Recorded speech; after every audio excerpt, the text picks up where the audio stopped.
Hello guys, मैं विकास नेता और आप सभी का स्वागत करता हूं आज की इस वीडियो में, जो कि एग्जाम की दृष्टि से काफ़ी महत्वपूर्ण होने वाला है। तो दोस्तों, आज हम करने वाले हैं एमपी टेट वर्ग 3 2024 के लिए, जो कि एग्जाम की दृष्टि से काफ़ी महत्वपूर्ण होने वाला है। आज का सेट है 11 मार्च 2022 का। इससे पहले मैंने 5 मार्च, 6, 7 और 8, 9, 10 मार्च के सभी सेट करवाए हुए हैं। आप प्ले लिस्ट में जा करके देख सकते हो।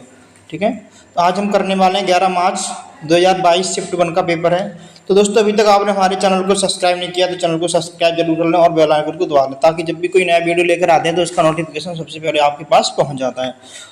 चलते हैं आज के हम पहले प्रश्न पर। पहला प्रश्न है प्रश्न नंबर 1। प्रश्न नंबर 1 है, इकोसिस्टम शब्द किसके द्वारा दिया गया था। प्रश्न है, इकोसिस्टम शब्द किसके द्वारा दिया गया था। तो आज हम सभी प्रश्नों का बारी बारी से क्या विश्लेषण करते हुए चलेंगे और एक एक करके सभी प्रश्नों को अच्छे से सॉल्व करेंगे। ठीक है, तो सेशन को अंत तक जरूर देखें, वीडियो स्किप नहीं करना है बिल्कुल भी, और अंत तक जुड़े रहें, काफ़ी अच्छा होने वाला है यह वीडियो। ठीक है, तो पहला प्रश्न है, इकोसिस्टम शब्द किसके द्वारा दिया गया था। ऑप्शन 1 है आइंस्टीन, ऑप्शन बी है बेग्रालेस, ऑप्शन सी है मैकनास्टन और ऑप्शन डी हमारा कौन सा है, ऑप्शन डी है एजी टांसले। तो किसके द्वारा दिया गया था, तो एजी टांसले। तो इस प्रश्न का राइट आंसर हो जाता है एजी टांसले। किसने दिया था, एजी टांसले जी ने क्या दिया था, इकोसिस्टम शब्द का दिया था। कब दिया था, तो 1935 में दिया था। कब दिया था ये, तो 1935 में दिया था। ठीक है, तो चलते हैं अगले प्रश्न पर। अगला प्रश्न है, देखो आइंस्टीन को क्या दिया गया, आइंस्टीन के बारे में बता दूं थोड़ा सा आपको। इन्हें सैद्धांतिक भौतिकी में खास करके क्या है, विद्युत उत्सर्जन की खोज के लिए 1921 में, किसकी खोज के लिए, भौतिकी में। ठीक है, विद्युत प्रकाश, आइंस्टीन को विद्युत प्रकाश उत्सर्जन की खोज के लिए, विद्युत प्रकाश उत्सर्जन की खोज के लिए इन्हें क्या दिया गया, तो नोबेल पुरस्कार दिया गया। क्या दिया गया, नोबेल पुरस्कार दिया गया। कब दिया गया था, तो 1921 में दिया गया था। ठीक है, याद रखेंगे इसे, किसको, आइंस्टीन को। आइंस्टीन को विद्युत प्रकाश उत्सर्जन की खोज के लिए क्या दिया गया था, तो इन्हें नोबेल पुरस्कार दिया था। इन्होंने एक फार्मूला दिया था, ई बराबर एम सी स्क्वायर। कौन सा फार्मूला दिया था, ई बराबर एम सी स्क्वायर, जो किसका फार्मूला है, द्रव्यमान ऊर्जा समीकरण दिया था। किसका, द्रव्यमान ऊर्जा का समीकरण किसने दिया था, तो द्रव्यमान ऊर्जा का समीकरण दिया था आइंस्टीन जी ने। ठीक है, ये ई बराबर एम सी स्क्वायर। ठीक है, तो चलते हैं अगले प्रश्न पर। अगला प्रश्न है प्रश्न नंबर 62। प्रश्न है, चूना पत्थर या संगमरमर के ऐतिहासिक स्मारकों पर पड़ता है एक रासायनिक प्रक्रिया होती है जिसका संरचनाओं पर प्रभाव पड़ता है, प्रतिक्रिया सामग्री को भंग कर देती है, जिसे स्थायी क्षति होती है, क्या कहलाती है। क्या कहते हैं, ऑप्शन 1 है एसिड रेन कहते हैं, ऑप्शन बी है कुहासा कहते हैं, ऑप्शन सी है कुहारा कहते हैं, ऑप्शन डी है मीथेन कहते हैं। क्या कहते हैं, जल्दी से बताइएगा, इस प्रश्न का राइट आंसर क्या होगा।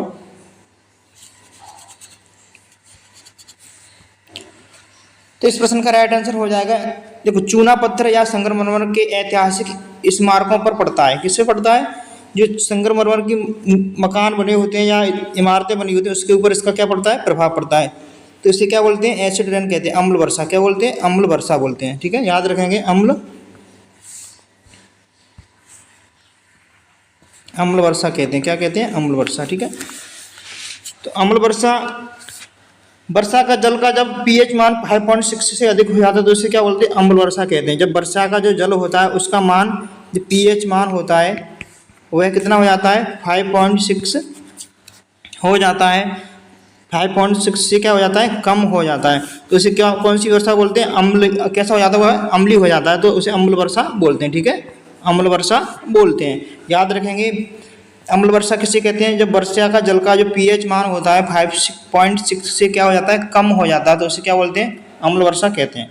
इस प्रश्न का राइट आंसर क्या हो जाएगा, तो ए ऑप्शन राइट आंसर हो जाता है। चलते हैं आगे, अगला प्रश्न है प्रश्न नंबर 63। यदि कोई व्यक्ति प्रतिदिन साबुन से स्नान करे, यदि कोई व्यक्ति प्रतिदिन क्या करे, साबुन से स्नान करे, निम्नलिखित में से कौन सी बीमारी जिससे अंधापन, अन्य दृष्टि समस्या हो सकती है, को फैलाने वाला रोग कहा जा सकता है। क्या कहते हैं उसे, यक्ष्मा यानी टीबी बोलते हैं, काला आजारी बोलते हैं, डेंगू बोलते हैं, ट्रोकोमा बोलते हैं। तो इस प्रश्न का राइट आंसर क्या हो जाएगा, जल्दी से बताइएगा। इस प्रश्न का राइट आंसर हो, तो ऑप्शन 1 है यक्ष्मा यानी टीबी। इस प्रश्न का राइट आंसर क्या होगा जल्दी से बताइएगा। इस प्रश्न का राइट आंसर हो जाएगा D, option D right answer हो जाता है। क्या हो जाएगा? Option D. ट्रोकोमा, ट्रोकोमा क्या है? एक किस प्रकार की बीमारी है? तो ट्रोकोमा बैक्टीरिया से होने वाली बीमारी है। किससे होने वाली बीमारी है? तो बैक्टीरिया से होने वाली बीमारी है, याद रखेंगे, बैक्टीरिया।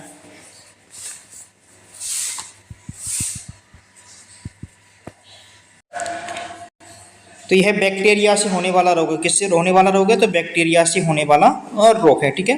डेंगू, डेंगू किससे होने वाला रोग है? तो डेंगू होता है एनाफिलिंजा, जो एडिज मादा मच्छर है हमारी, कौन सी?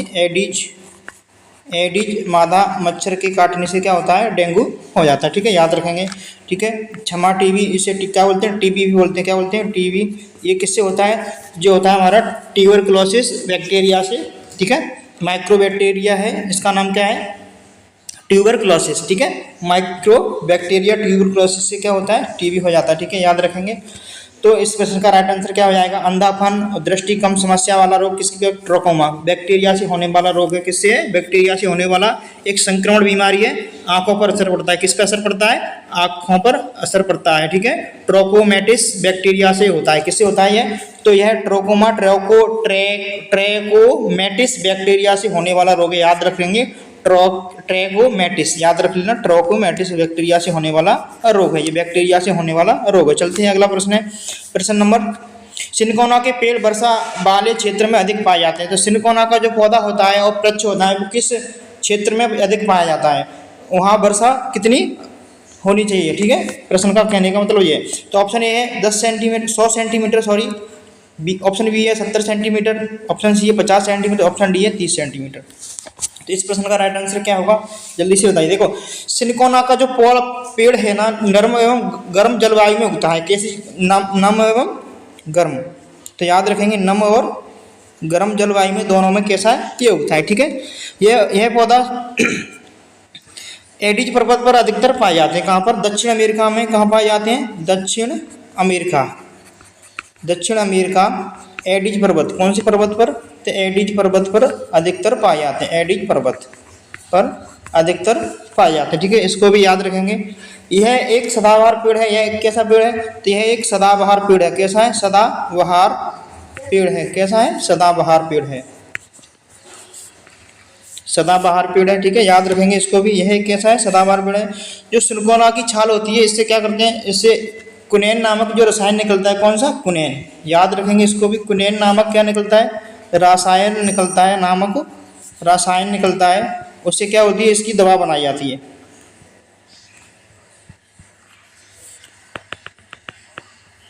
कुनेन नामक रसायन, कुनेन नामक रसायन निकलता है, ठीक है। इसका उपयोग किस में किया जाता है? तो इसका उपयोग जो होता है मलेरिया के उपचार में किया जाता है। किसके उपचार में किया जाता है? इसका उपयोग मलेरिया के उपचार में किया जाता है। किसमें किया जाता है?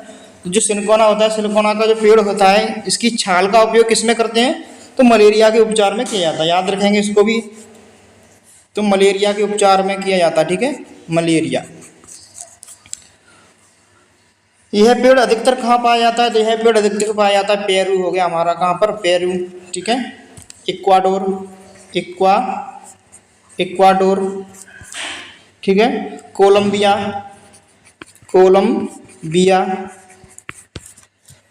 आप इसे याद रखेंगे। और वेनेजुएला, ठीक है,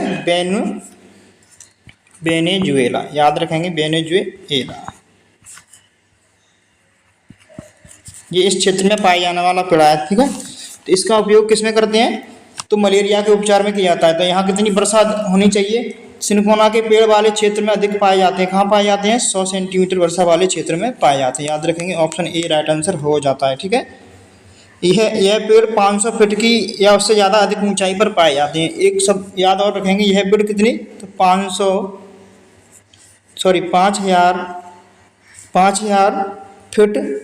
5,000 फीट या उससे अधिक ऊंचाई पर यह पौधा पाया जाता है, ठीक है, यह पेड़ पाए जाते हैं। तो चलते हैं, अगला प्रश्न है प्रश्न नंबर 65। हिमालय पर्वतीय क्षेत्र में कौन से वन उगते हैं? तो प्रश्न आता है, हिमालय पर्वतीय क्षेत्र में कौन से वन उगते हैं? ऑप्शन ए है शीतोष्ण पर्वतीय वन, ऑप्शन बी है शंकुधारी वन, ऑप्शन सी है उष्णकटिबंधीय सदाबहार वन, ऑप्शन डी है भूमध्य सागरीय वन। देखो, तो हिमालय पर्वतीय क्षेत्र कैसा है जी? ठंडा क्षेत्र है। कैसा है? ठंडा। जब ठंडा क्षेत्र तो शीतोष्ण वन पाए जाएंगे। कैसे पाए जाएंगे? शीतोष्ण वन पाए जाएंगे। ठीक है, ऑप्शन ए राइट आंसर हो जाता है। सॉरी, इस प्रश्न का राइट आंसर होगा, सॉरी एक मिनट, शीतोष्ण वन नहीं होगा। इस प्रश्न का राइट आंसर हो जाएगा ऑप्शन बी। ऑप्शन बी यानी शंकुधारी वन पाए जाते हैं। ठंडे क्षेत्रों में कैसे वन पाए जाते हैं? शंकुधारी। कैसे? शंकुधारी वन पाए जाते हैं। हिमालय क्षेत्र में कैसे वन पाए जाते हैं? शंकुधारी वन पाए जाते हैं, याद रखेंगे। ठीक है, शंकु, क्योंकि यहाँ पर लगातार बर्फबारी होती रहती है जिसके कारण वृक्षों का जो आकार होता है तो शंकु जैसे आकार का ऐसे इस तरह का हो जाता है। तो शंकुधारी वन पाए जाएंगे। कहाँ पर? जो हिमालय क्षेत्र है वहाँ वन उगते हैं। कैसे उगते हैं? शंकुधारी वन उगते हैं। ऑप्शन बी राइट आंसर हो जाएगा। ठीक है, चलते हैं आगे। अगला प्रश्न है प्रश्न नंबर 66। डैश शरीर के विकास में मदद करता है। शरीर के विकास में मदद करता है। कौन विकास में मदद करता है? विटामिन। विटामिन का क्या काम है? यह क्या करता है? शरीर की टूट फूट मरम्मत करता है। ठीक है, प्रोटीन। प्रोटीन क्या करता है? शरीर के विकास में क्या करता है? मदद करता है। ऑप्शन बी राइट आंसर हो जाएगा। ठीक है, चलते हैं आगे। अगला प्रश्न है प्रश्न नंबर 67। इनमें से कौन भारत में खाद्य सुरक्षा का वैध कारण नहीं है? प्रश्न पूछ रहा है इनमें से कौन सा भारत में खाद्य सुरक्षा का वैध कारण नहीं है? इस प्रश्न का राइट आंसर क्या होगा? ज़्यादा जनसंख्या। ऑप्शन बी है जमाखोरी व कालाबाजारी। ऑप्शन सी है खाद्यान्न भंडारों का अतिप्रभाव। ऑप्शन डी है दिए गए विकल्प में से कोई नहीं। इस प्रश्न का राइट आंसर क्या हो जाता है? जल्दी से बताइएगा। तो ऑप्शन सी हो जाएगा, खाद्यान्न भंडारों का क्या हो जाएगा? अतिप्रभाव। ऑप्शन सी राइट आंसर हो जाता है। ठीक है, चलते हैं अगले प्रश्न पर। अगला प्रश्न है प्रश्न नंबर कौन सा है? 68। पीला कार्ड किसे दिया जाता है? प्रश्न है पीला कार्ड किसे दिया जाता है? एमपीटेट वर्ग 3 में इस तरह के प्रश्न पूछे गए हैं जो कि आप देख रहे हो। ठीक है, तो ऑप्शन ए है दुकानदार को दिया जाता है। क्या दुकानदार को? मकान मालिक को दिया जाता है। सरकारी कर्मचारी को दिया जाता है। ऑप्शन डी है गरीबी रेखा से नीचे वाले लोगों को। तो यह किसे दिया जाता है? तो गरीबी रेखा के नीचे वाले लोगों को दिया जाता है। किसे दिया जाता है? तो गरीबी रेखा के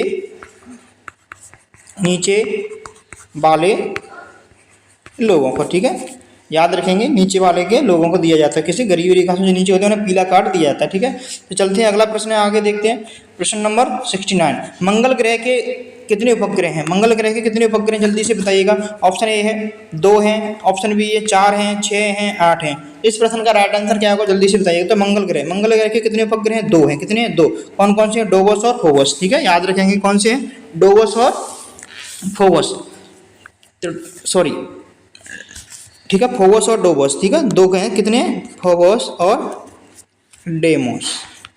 कितने उपग्रह हैं? 2 हैं, फोबोस और डेमोस। ठीक है, 2 उपग्रह हैं। इसकी खोज कब हुई थी? इनकी खोज हुई थी कब हुई थी? 1877 में। ठीक है, 1877 में इनकी खोज हुई थी। किस वैज्ञानिक के ने खोजा था? उस वैज्ञानिक का नाम क्या है? जो अमेरिका के रहने वाले वैज्ञानिक है आसफ हॉल। तो किसने इसकी खोज की थी? तो आसफ हॉल ने। किसने की थी? आसफ हॉल ने इनकी खोज की थी। किसकी? डोबोस और फोबोस की। इसको याद रख लेंगे, डोबोस और फोबोस की किसने खोज की थी? तो आसफ हॉल ने की थी। कब की थी? 1877 में की थी। कहाँ के रहने वाले हैं ये? तो अमेरिका के वैज्ञानिक हैं। कहाँ के वैज्ञानिक हैं? अमेरिका के हैं। मंगल ग्रह के कितने उपग्रह हैं? तो मंगल ग्रह के उपग्रह हैं 2। यदि डोबोस और फोबोस की बात करता है, डोबोस और फोबोस किसके उपग्रह हैं? तो बात करेंगे मंगल ग्रह की। ठीक है, प्रश्न को घुमा के कैसे भी आगे परीक्षा में पूछा जा सकता है, तो याद रखेंगे अच्छे से। चलते हैं, अगला प्रश्न है चंद्रयान 2 द्वारा चंद्रमा के किस ध्रुव की खोज की जानी थी? जो चंद्रयान 2 हमारा भेजा गया था उसके द्वारा किस ध्रुव की खोज की जानी थी? तो उसके द्वारा दक्षिणी ध्रुव की खोज की जानी थी। ठीक है, ऑप्शन सी राइट आंसर हो जाएगा। देखो चंद्रमा को कब भेजा गया था? तो चंद्रमा को 22 जुलाई 2019 में भेजा गया था। कब भेजा गया था? तो 22 जुलाई 2019 को भेजा गया था। कब भेजा गया था? तो 22 जुलाई 2019 को भेजा गया था। कहाँ से भेजा गया था? तो सतीश धवन अंतरिक्ष केंद्र से भेजा गया था। याद रखेंगे, सतीश धवन अंतरिक्ष केंद्र से भेजा गया था। कहाँ से? अंतरिक्ष केंद्र से भेजा गया। ठीक है, इसको याद रख लेंगे। सतीश धवन अंतरिक्ष केंद्र से भेजा गया था। कहाँ से? श्रीहरिकोटा से। श्रीहरिकोटा। सतीश धवन अंतरिक्ष केंद्र कहाँ पर है? तो श्रीहरिकोटा। ठीक है, श्रीहरिकोटा कहाँ पर? बेंगलुरु में। ठीक है, बेंगलुरु याद रखेंगे, बेंगलुरु। ठीक है, इसको भी अच्छे से याद कर लेंगे। ठीक है, कब भेजा गया था? तो ये 22 जुलाई 2019 को भेजा गया था। सतीश धवन अंतरिक्ष केंद्र श्रीहरिकोटा बेंगलुरु से भेजा गया था। ठीक है, जिसका क्या था? इसकी खोज की जानी थी। किसकी खोज की जानी थी? तो दक्षिणी ध्रुव की खोज की जानी थी। किसकी खोज की जानी थी? तो दक्षिणी ध्रुव की खोज की जानी थी। ठीक है, जब इसे भेजा गया था तो किसके द्वारा भेजा गया था? तो इसे भेजा गया था GSLV के द्वारा, किसके द्वारा भेजा गया था? तो GSLV MK यानी GSM मार्क 3 के द्वारा इसे लॉन्च किया गया था। किसके द्वारा लॉन्च किया था? तो GSLV मार्क 3 के द्वारा इसे लॉन्च किया गया था। ठीक है, यह पृथ्वी की कक्षा में कितने दिन इसने चक्कर लगाए? तो जब इसने पृथ्वी की जो कक्षा है ना, जो पृथ्वी की कक्षा है, इसके अंदर इसने 23 दिन चक्कर लगाए। कितने दिन? 23 दिन पृथ्वी की कक्षा में चक्कर लगाने के बाद यह किसकी कक्षा में प्रवेश किया? तो चंद्रमा की कक्षा में प्रवेश किया। इसने किसकी कक्षा में प्रवेश किया? तो चंद्रमा की कक्षा में प्रवेश किया। और चंद्रमा की कक्षा में प्रवेश करने के बाद 13 दिन तक रहा। कितने दिन तक इससे संपर्क रहा? 13 दिन तक इससे संपर्क रहा। ठीक है, 13 दिन के बाद इसे चंद्रमा के चक्कर लगाए थे। कितने दिन तक? 13 दिन तक इसने किसके चक्कर लगाए थे? प्रश्न बन जाता है, क्योंकि चंद्रयान 2 जो भेजा गया था उसने चंद्रमा के कितने दिन तक चक्कर लगाए? तो 13 दिन तक चक्कर लगाए। ठीक है, यह मिशन क्या हो गया? फेल हो गया था। ठीक है, चंद्रयान 2 जो क्या फेल हो गया था। क्यों हो गया था? फेल होने का क्या कारण था? ठीक है, फेल होने का कारण था जो लैंडर था ना, जो लैंडर था वह चांद की सतह पर सही नहीं उतर सका। क्यों नहीं उतर सका? जो लैंडर था वह चांद की सतह पर सही नहीं उतर सका, जिसके कारण यह क्या हो गया? यह मिशन क्या हो गया? फेल हो गया। ठीक है, तो इसमें प्रश्न आता है, इसने चंद्रमा की कक्षा में कितने दिन तक चक्कर लगाए? तो प्रश्न बनता है, तो 13 दिन तक चक्कर लगाए। पृथ्वी की कक्षा में कितने दिन तक चक्कर लगाए? तो पृथ्वी की कक्षा में 23 दिन तक लगाए। इसे किसके द्वारा भेजा गया? तो GSLV मार्क 3 के द्वारा इसे लॉन्च किया गया था। कहाँ से लॉन्च किया गया? श्रीहरिकोटा। ठीक है, श्रीहरिकोटा से इसे लॉन्च किया गया था। सतीश धवन अंतरिक्ष केंद्र श्रीहरिकोटा से इसे लॉन्च किया गया। ठीक है, चलते हैं अगला प्रश्न है, प्रश्न नंबर 71। भारतीय नौसेना में भारत का पहला SSBN किस वर्ष कमीशन किया गया था? तो किस वर्ष किया गया था? ऑप्शन 2011 है, 2013 है, 2016 है, 2018 है। तो इस प्रश्न का राइट आंसर हो जाएगा 2016। किस वर्ष किया गया? 2016 में किया गया। ठीक है, चलते हैं आगे, अगला प्रश्न है प्रश्न नंबर 72। यूरिया निम्न में से किसका उदाहरण है? यूरिया निम्न में से किसका उदाहरण है? तो जल्दी से बताइएगा किसका उदाहरण है। तो ऑप्शन ए है सरल उर्वरक, ऑप्शन बी है दृढ़ीकृत जैविक खाद, ऑप्शन सी है मिश्रित उर्वरक, ऑप्शन डी है सम्मिश्र उर्वरक। तो किसका उदाहरण है? जल्दी से बताइएगा क्या है? सरल उर्वरक है, स्ट्रेट फर्टिलाइजेशन है। ठीक है, स्ट्रेट फर्टिलाइजर। ठीक है, ऑप्शन ए राइट आंसर हो जाएगा। यूरिया तो आपने देखा होगा सभी ने, जिसे फसल में हम खाद के रूप में इस्तेमाल करते हैं। ठीक है, उसे हम यूरिया होता है वो। ठीक है, जो सफ़ेद रंग के छोटे छोटे दाने आते हैं उसके अंदर, उसे क्या बोलते हैं? यूरिया बोलते हैं। ठीक है, चलते हैं अगला प्रश्न है प्रश्न नंबर 73। निम्न में से कौन सा तीसरा सर्वोच्च नागरिक सम्मान है? तो तीसरा पूछा है, तो तीसरा सबसे सर्वोच्च नागरिक सम्मान कौन सा हो जाएगा? तो जल्दी से बताइएगा इस प्रश्न का राइट आंसर क्या हो जाएगा? इस प्रश्न का राइट आंसर होगा पद्मश्री हो जाएगा। क्या? पद्म विभूषण होगा, पद्म भूषण हो जाएगा, भारत रत्न हो जाएगा। बात करते हैं प्रथम, भारत जो प्रथम पुरस्कार है हमारा सर्वोच्च नागरिक सम्मान, यहाँ कौन सा पूछा? तीसरा। तो प्रथम की बात करते हैं तो प्रथम कौन सा हो जाएगा? प्रथम की बात करते हैं तो प्रथम है भारत रत्न। प्रथम कौन सा है? भारत रत्न। जो प्रथम सम्मान है वो क्या दिया जाता है? तो भारत रत्न दिया जाता है। ठीक है, भारत रत्न। तो प्रथम सर्वोच्च सम्मान क्या है? भारत रत्न है। दूसरा कौन सा हो जाएगा? दूसरा कौन सा है?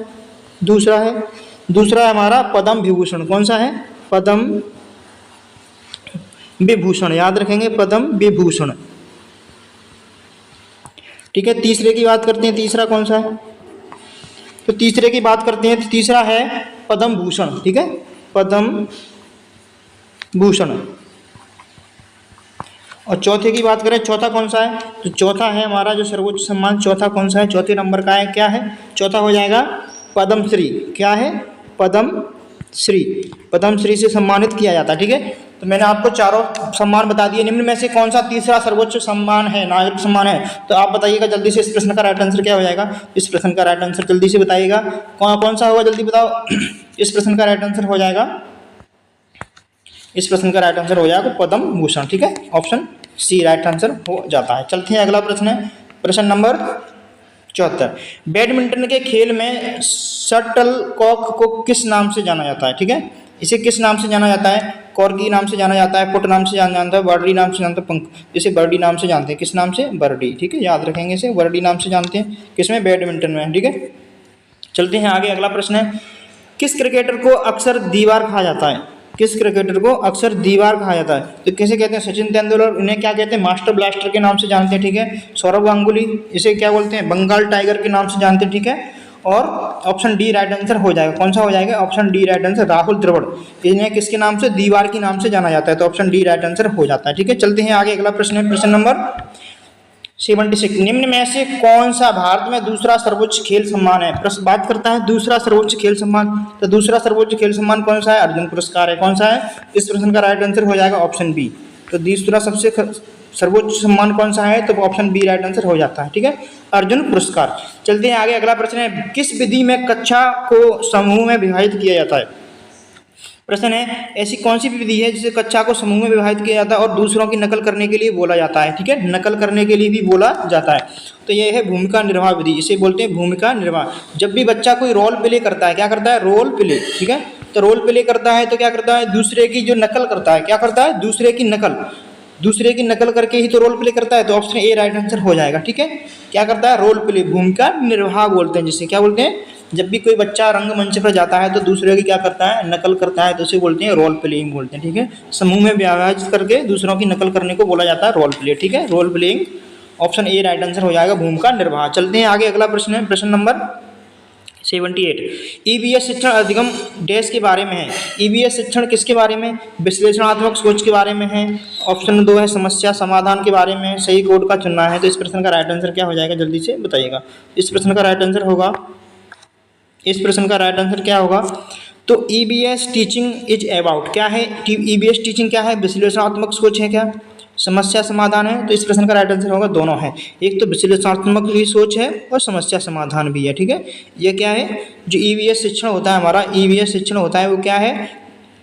तो विश्लेषणात्मक सोच भी है और समस्या समाधान, यानी प्रॉब्लम सॉल्विंग भी हो जाएगा और एनालिटिक थिंकिंग भी हो जाएगा। ठीक है, तो ऑप्शन दोनों सही हो जाएंगे। ठीक है, तो ऑप्शन सी राइट आंसर हो जाता है। चलते हैं आगे। अगला प्रश्न है एक सहपाठचर्या गतिविधि के रूप में, कौन सी गतिविधि के रूप में? सहपाठचर्या गतिविधि के रूप में। अभी पेडागोजी के कुछ प्रश्न आए हैं, फिर उसके बाद किसके प्रश्न आएंगे? तो ईवीएस के प्रश्न फिर बीच में आपको देखने को मिलेंगे, तो स्किप नहीं करना है, रुके रहना। ठीक है, तो सहपाठचर्या गतिविधि के रूप में एक विज्ञान मेले में शामिल है। क्या शामिल है विज्ञान मेले में?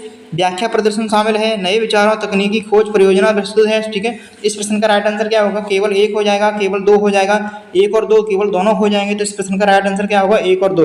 व्याख्या प्रदर्शन भी होता है, नए विचारों तकनीकों की खोज और परियोजना प्रस्तुतिकरण, ये दोनों होते हैं। ठीक है, जब विज्ञान मेला हम सामूहिक करते हैं तो क्या करते हैं? व्याख्या प्रदर्शन भी करते हैं और नए विचारों तकनीकों की खोजों को भी परियोजना में प्रस्तुत करते हैं। ठीक है, तो ऑप्शन सी राइट आंसर हो जाता है। चलते हैं आगे। अगला प्रश्न है प्रश्न नंबर 80। ठीक है, प्रश्न को अच्छे से पढ़ते हैं जूम करके। क्रियोत्तर अवस्था में शामिल है। क्रियोत्तर अवस्था में क्या शामिल? तथ्यों को एकत्रित करना। क्या तथ्यों को एकत्रित करना शामिल है?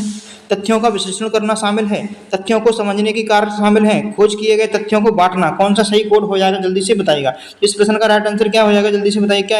क्या केवल एक सही है या एक दो सही है, दो और तीन केवल सही है, एक या दो तीन चार दोनों सही हैं? तो इस प्रश्न का राइट आंसर क्या होगा? जल्दी से बताइएगा।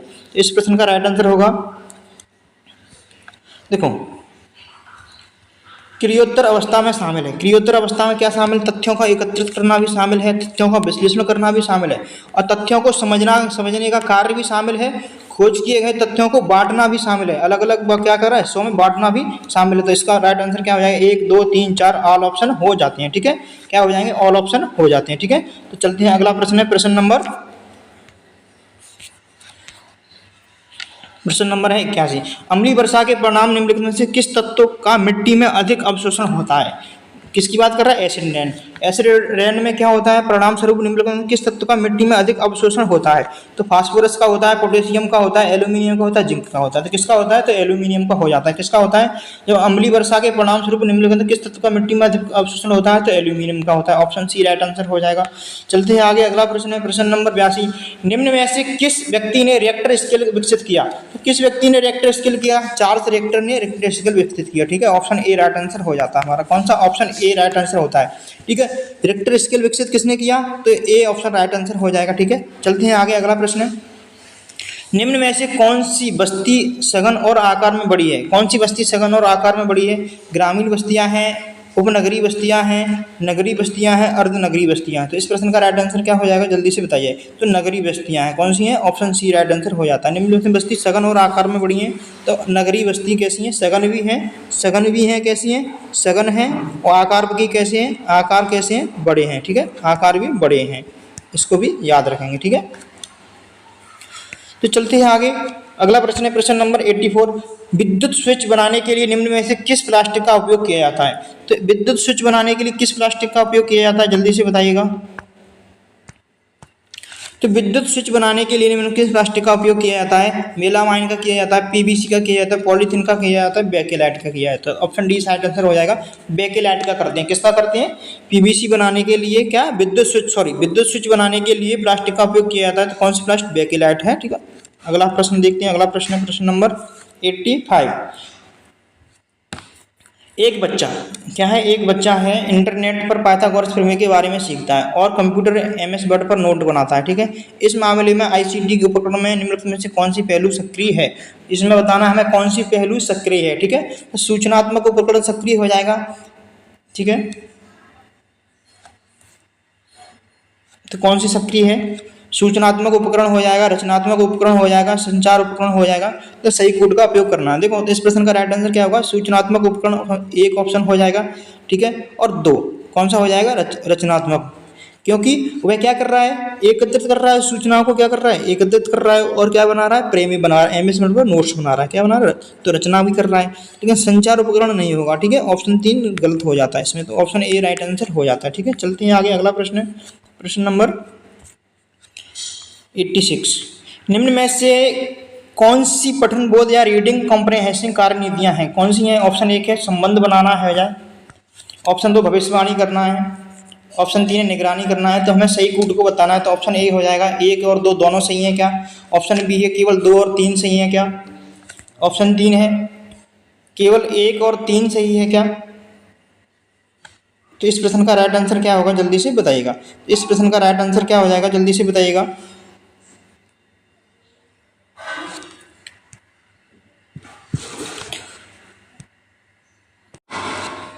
तो इस प्रश्न में ऑप्शन डी नहीं दे रखा है। कौन सा नहीं दे रखा? ऑप्शन डी नहीं दे रखा। तो इस प्रश्न को हम क्या रखते हैं? होमवर्क रखते हैं, ठीक है। जो कट हो गया है गलती की वजह से, तो अगली क्लास में हम इस प्रश्न को लेकर आएंगे, तो इसका राइट आंसर आपको बताएंगे, ठीक है।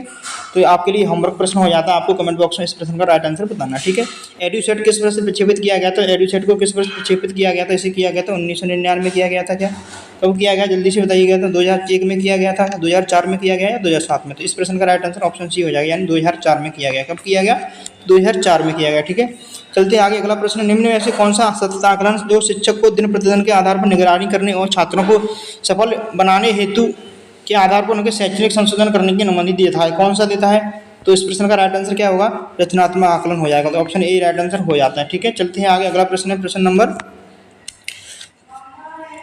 88 और 89। निम्न में से कौन आमतौर पर छात्रों द्वारा अपने स्वयं के स्तर को सीखने में परेशानियों को मापने के लिए स्व आकलन और छात्रों को जीवन भर सीखने में मदद करता है? तो कौन सा करता है? योगात्मक आकलन करता है। तो ऑप्शन सी राइट आंसर हो जाता है। चलते हैं आगे। अगला प्रश्न है, आकलन को उनके उद्देश्य के आधार पर कितने भागों में बांटा जा सकता है? ठीक है। तो आकलन को उनके आधार पर कितने भागों में बांटा जा सकता है? तो ऑप्शन है 2 है, 3 है, 4 है, 5 है। तो कितने भागों में? तो 3 भागों में बांटा जा सकता है। कौन कौन से भाग हैं उन्हें मैं बता रहा हूँ, ठीक है। कौन कौन से हैं? तो निदानात्मक है, रचनात्मक है, योगात्मक है, ठीक है। तो निदानात्मक,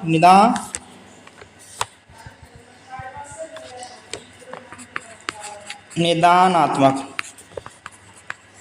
ठीक है, रचनात्मक और योगात्मक, ठीक है।